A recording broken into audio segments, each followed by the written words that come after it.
Salve para sahabat Mutiara Iman, kembali berjumpa dengan kami di program Mutiara Iman Katolik bersama dengan saya Romo Agustinus Giman. Dalam perjumpaan kita hari ini, kita akan bersama-sama merenungkan sebuah tema, yakni apa yang kita cari dalam hidup ini. Untuk itu, saya ingin mengajak kepada kita semua, para sahabat Mutiara Iman, untuk merenungkan teks kitab suci yang akan kami ambil dari Injil Matius bab 20 ayat 20 sampai dengan 28. Mari kita baca bersama-sama teks tersebut. Kemudian datanglah ibu anak-anak Zebedeus serta anak-anaknya itu kepada Yesus. Lalu ia sujud di hadapannya untuk meminta sesuatu kepadanya. Kata Yesus, "Apa yang kau kehendaki?" Jawabnya, "Nyatakanlah supaya kedua anakku ini duduk di dalam kerajaanmu, seorang di sebelah kananmu dan seorang lagi di sebelah kirimu."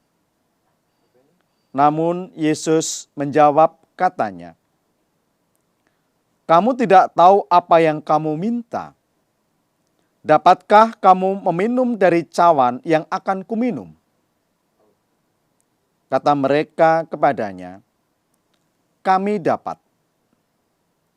Yesus berkata kepada mereka, "Cawanku memang akan kamu minum, tetapi hal duduk di sebelah kananku atau di sebelah kiriku, aku tidak berhak memberikannya.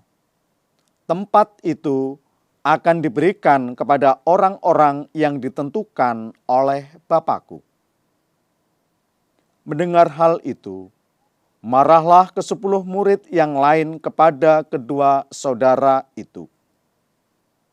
Yesus memanggil mereka lalu berkata, "Kamu tahu bahwa pemerintah-pemerintah bangsa-bangsa bertindak sebagai tuan atas rakyatnya, dan para pembesarnya bertindak sewenang-wenang atas mereka.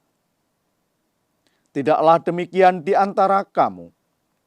Siapa saja yang ingin menjadi besar di antara kamu, hendaklah ia menjadi pelayanmu. Siapa saja yang ingin menjadi yang pertama di antara kamu, hendaklah ia menjadi hambamu. Sama seperti Anak Manusia datang bukan untuk dilayani, melainkan untuk melayani dan untuk memberikan nyawanya menjadi tebusan bagi banyak orang." Demikianlah sabda Tuhan. Terpujilah Kristus. Para sahabat Mutiara Iman yang terkasih, kita sudah bersama-sama membaca teks kitab suci tadi. Saya teringat akan beberapa perjumpaan saya dengan para sahabat umat beriman. Ada orang yang datang kepada saya, lalu kemudian dia berkata, "Romo, saya sudah berdoa, saya sudah novena, tapi kenapa permintaan saya kok tidak dikabulkan?" Lalu saya bertanya, "Apa yang kamu minta?" "Saya meminta supaya keluarga saya itu baik-baik, Romo. Tidak ada masalah. Anak saya sukses dan seterusnya. Tetapi toh keluarga kami banyak mengalami masalah." Di perjumpaan yang lain, saya juga berjumpa dengan umat beriman yang berkata demikian, "Romo, saya itu sudah aktif ke gereja. Bahkan saya juga aktif dalam pelayanan dan seterusnya. Tetapi kenapa dalam kehidupan saya kok sering terjadi persoalan-persoalan?" Bahkan sekarang saya mengalami kegagalan dalam usaha. Nah, para sahabat beriman, pengalaman-pengalaman ini juga mungkin pernah kita alami. Di mana kita merasa bahwa sudah begitu banyak berdoa, sudah banyak memberikan waktu untuk pelayanan di gereja. Tetapi hidup kita menjadi tidak sukses. Hidup kita mengalami begitu banyak beban, persoalan, dan seterusnya. Nah, secara manusiawi kita sering mengharapkan sesuatu yang baik dalam kehidupan kita. Kita berharap bahwa hidup kita ini berjalan baik-baik saja. Kita berharap bahwa segala usaha kita, pekerjaan kita itu akan mengalami keberhasilan, kesuksesan. Kita berharap bahwa dalam kehidupan ini kita tidak memiliki masalah. Dan inilah harapan-harapan yang ada di dalam setiap diri kita. Nah, para sahabat iman yang terkasih, sebagai manusia tidak salah bahwa kita memiliki harapan-harapan yang seperti itu. Tetapi kita perlu belajar dari apa yang terjadi dalam bacaan kitab suci yang tadi kita baca bersama-sama. Yang tadi kita dengarkan. Tadi di sana ditampilkan bagaimana ibu dari anak-anak Zebedeus, yakni Yohanes dan Yakobus. Jadi ibu dari Yohanes dan Yakobus, ia mendatangi Yesus dan menyampaikan apa yang dia harapkan sebagai seorang ibu kepada anak-anaknya. Seorang ibu yang mengharapkan bahwa anaknya itu akan memiliki sebuah kesuksesan dalam hidupnya. Seorang ibu yang mengharapkan bahwa anaknya itu akan memiliki sesuatu yang baik untuk masa depannya. Sebuah kemuliaan. Nah, karena itulah ibu dari Yohanes dan Yakobus datang kepada Yesus dan mengatakan demikian. Nyatakanlah supaya kedua anakku ini duduk dalam kerajaanmu, yang seorang di sebelah kananmu dan seorang lagi di sebelah kirimu. Nah, para sahabat iman, kita akan lihat apa tanggapan Yesus terhadap harapan ibu ini.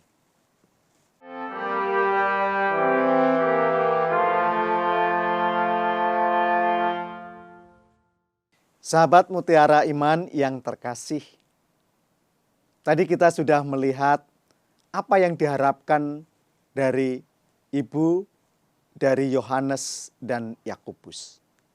Lalu sekarang mari kita lihat apa jawaban Yesus terhadap harapan ibu tadi. Yesus berkata demikian, "Kamu tidak tahu apa yang kamu minta. Dapatkah kamu meminum dari cawan yang akan kuminum?" Sahabat iman, Yesus tidak langsung menjawab permohonan permintaan dari ibu Yakobus dan Yohanes. Tetapi Yesus justru mengatakan sesuatu. Dapatkah kamu meminum dari cawan yang akan kuminum? Cawan bukan hanya sebuah istilah harafiah. Cawan yang dimaksudkan oleh Yesus itu adalah penderitaan. Kita akan melihat bagaimana menjelang penderitaannya di kayu salib, Yesus berdoa kepada Allah Bapa, "Sekiranya mungkin ambillah cawan ini daripadaku, tetapi bukan kehendakku melainkan kehendakmu." Nah, para sahabat iman yang terkasih, cawan yang dimaksudkan oleh Yesus itu adalah salib, adalah penderitaan. Nah, disinilah sebenarnya Yesus mau mengajak kepada Yohanes dan Yakobus dan ibunya pada waktu itu, dan tentu para murid yang lain, bahwa dalam kehidupan ini, ketika orang hanya mengharapkan sebuah kesuksesan, ketika orang hanya mengharapkan sebuah kemuliaan, ketika orang hanya mengharapkan sebuah kedudukan, ketika orang hanya mengharapkan sebuah kebesaran, maka orang akan kehilangan sebuah makna di dalam kehidupannya. Orang akan kehilangan kebenaran tentang apa yang harus dicari di dalam kehidupannya sebagai manusia. Sahabat iman yang terkasih, para murid yang lain selain Yohanes dan Yakobus, rupanya mereka juga mengharapkan hal yang sama. Mereka mengharapkan kedudukan, mereka mengharapkan kemuliaan, mereka mengharapkan tempat di mana mereka akan dihormati. Maka ketika ibu dari Yohanes dan Yakobus menyampaikan harapannya supaya anaknya duduk di sebelah kanan dan kiri, maka ke-10 murid yang lain pun menjadi marah kepada mereka. Nah, para sahabat iman yang terkasih, Yesus mau mengajak kepada mereka untuk mengubah cara pandang dan cara berpikir mereka. Kalau ibu dari Yakobus dan Yohanes dan juga ke-10 murid yang lain, bahwa dalam kehidupan mereka mencari kebesaran nama, kemuliaan, kedudukan, maka di sini Yesus justru berkata sebaliknya. Para sahabat iman, perlu kita tahu bahwa pada waktu itu para murid belum tahu siapakah Yesus ini. Mereka belum memahami dengan sepenuhnya siapakah Yesus ini. Apa yang mereka pahami adalah Yesus ini adalah Mesias dalam pengertian bahwa dia adalah orang yang nanti akan membawa kejayaan kembali kerajaan pada masa lalu. Maka ketika ibu dari Yakobus dan Yohanes meminta kedudukan di sebelah kanan dan kiri, artinya bahwa mereka berpikir secara duniawi. Bahwa Yesus adalah orang yang akan membawa kejayaan kerajaan secara duniawi. Maka kedudukan di kanan dan kiri itu menjadi sebuah kedudukan yang istimewa. Menjadi kedudukan yang penuh dengan kemuliaan. Dan inilah yang sering juga menjadi harapan dari para murid-murid yang lain. Para sahabat iman yang terkasih, apa yang diharapkan dari ibu Yakobus dan Yohanes dan juga para murid yang lain, ini juga yang menjadi pengharapan dalam kehidupan kita. Dan itu yang sering terjadi. Apa yang kita cari dalam hidup? Kita sering mencari kemuliaan secara duniawi. Apa yang kita cari dalam hidup adalah kedudukan dan kekuasaan. Apa yang kita cari dalam hidup adalah tempat di mana kita tidak akan mendapatkan masalah. Apa yang kita cari dalam hidup adalah keberhasilan-keberhasilan. Ketika fokus hidup kita hanya mencari hal-hal yang demikian, maka kita akan kehilangan sebuah makna dalam kehidupan ini. Kita tahu bahwa dalam kehidupan kita tidak akan selamanya mengalami sesuatu yang menyenangkan. Bahwa di dalam realita hidup kita masih harus berhadapan dengan begitu banyak masalah, kegagalan, kekecewaan, pesimis, dan seterusnya. Nah, maka ketika kita hanya fokus pada sesuatu pencapaian-pencapaian, kesuksesan, ketika kita berhadapan dengan kegagalan, maka kita akan kehilangan harapan, kita akan mengalami keputusasaan, bahkan kita akan kehilangan arah dari kehidupan kita. Nah, para sahabat iman yang terkasih, maka Yesus kembali mengingatkan kepada para murid dan kita semua bahwa dalam kehidupan ini kita juga akan mengambil cawan, meminum cawan. Bahwa kita akan berhadapan dengan kesulitan-kesulitan. Kita akan berhadapan dengan masalah. Kita akan berhadapan dengan kegagalan. Kita akan berhadapan dengan sakit, kesedihan, kekecewaan, dan seterusnya.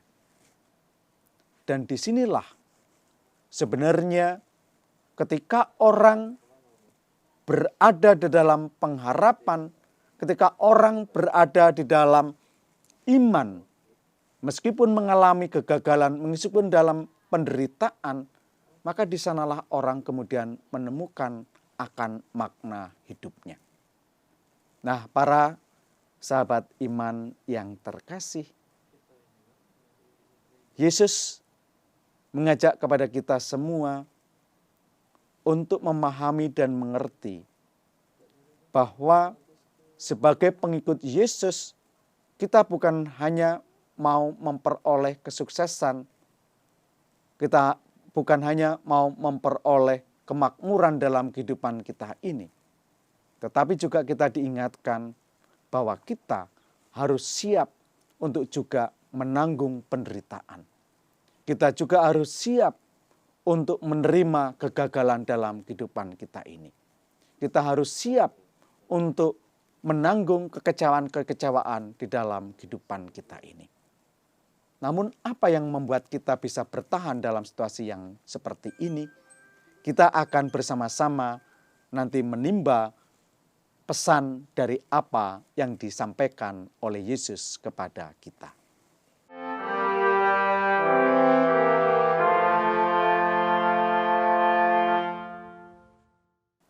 Nah, para sahabat beriman,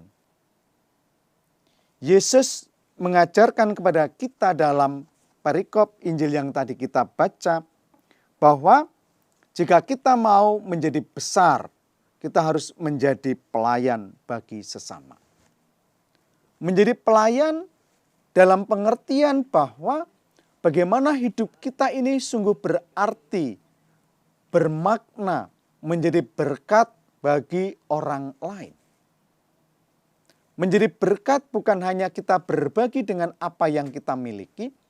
Menjadi berkat berarti bahwa kita sendiri bisa memberikan sebuah makna yang positif dari kehidupan kita untuk sesama.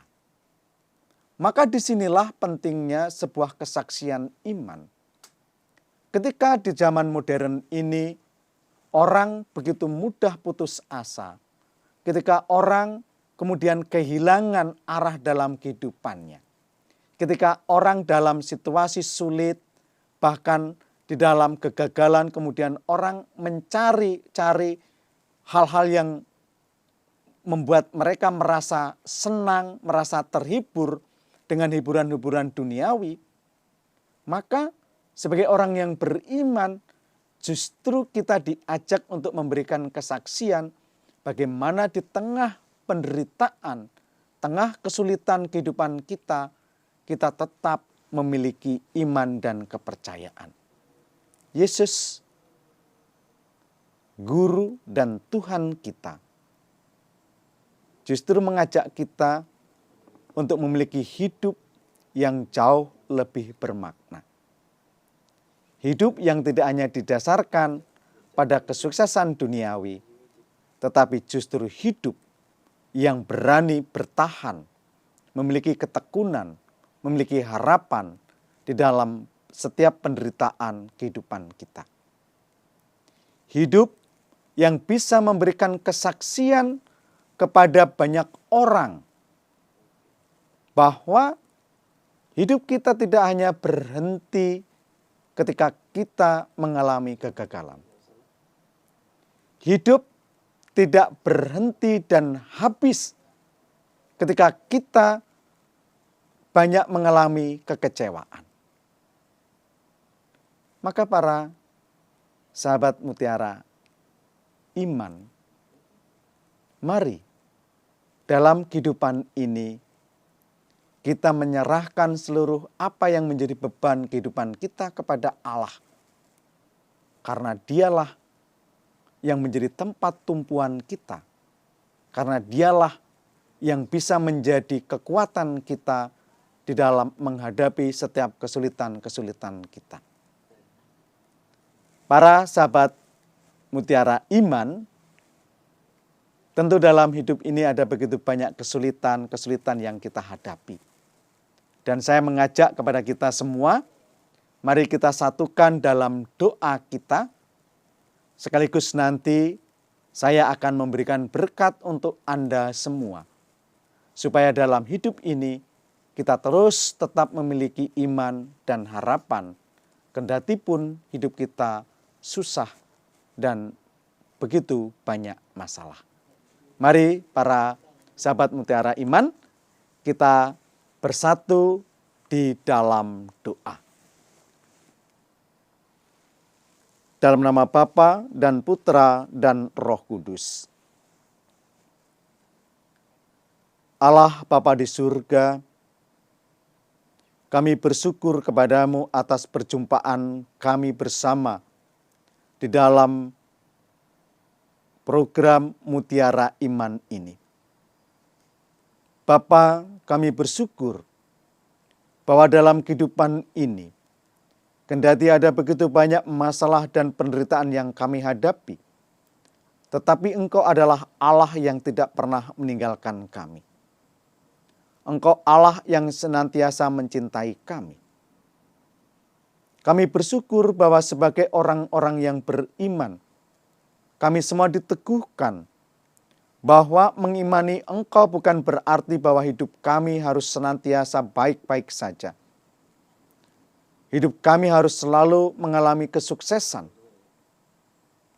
Tetapi justru sebagai orang yang beriman, kami semua disadarkan bahwa di dalam setiap penderitaan, kegagalan, sakit, kekecewaan-kekecewaan yang kami tanggung, Engkau tetap menjadi harapan kami, tetap menjadi kekuatan kami. Bapa, Putramu Tuhan kami Yesus Kristus, Ia memberikan teladan kepada kami, bagaimana Ia yang harus mau menanggung cawan, yakni penderitaan. Penderitaan yang bukan lahir dari kesalahannya, tetapi penderitaan yang lahir karena cintanya kepada kami manusia.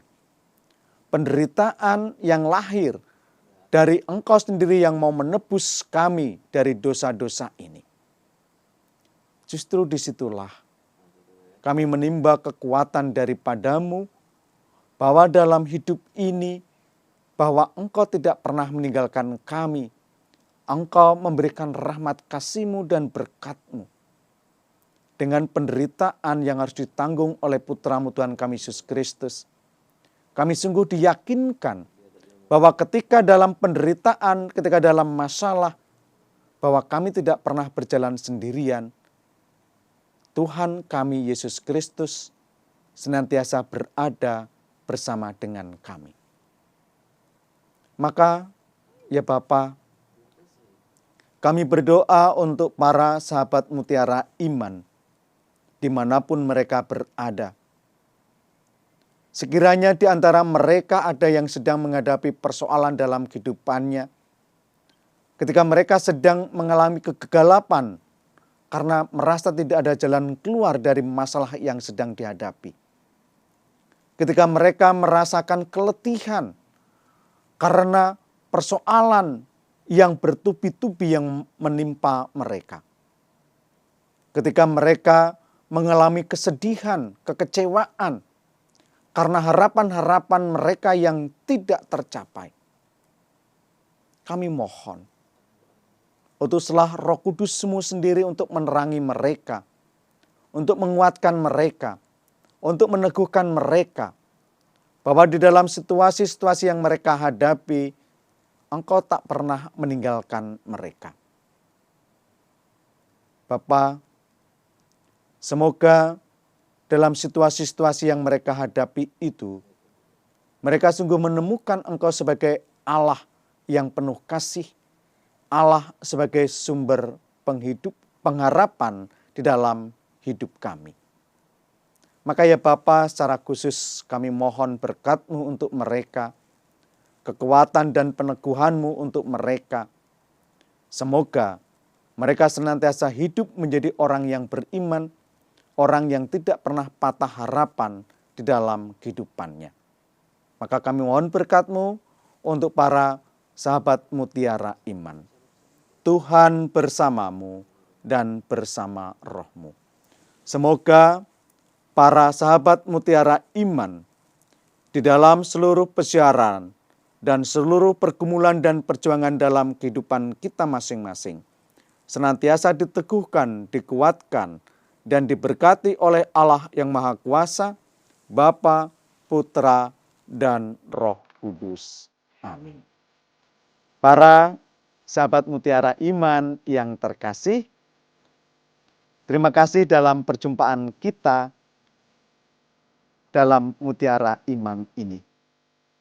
Semoga kita semua sungguh-sungguh bisa menjadi orang-orang yang memiliki kekuatan iman di dalam seluruh perjuangan hidup kita. Semoga kita semua bisa menjadi saksi-saksi dalam kehidupan ini. Kendati hidup berat, kita tidak pernah menyerah. Kendati hidup banyak masalah, kita tidak pernah lelah. Kendati kita menghadapi persoalan-persoalan yang begitu besar, tetapi kita masih tetap memiliki iman dan keyakinan bahwa saya masih memiliki Allah yang Maha Besar. Para sahabat mutiara iman, semoga Anda semua senantiasa diberkati oleh Tuhan. Tuhan memberkati.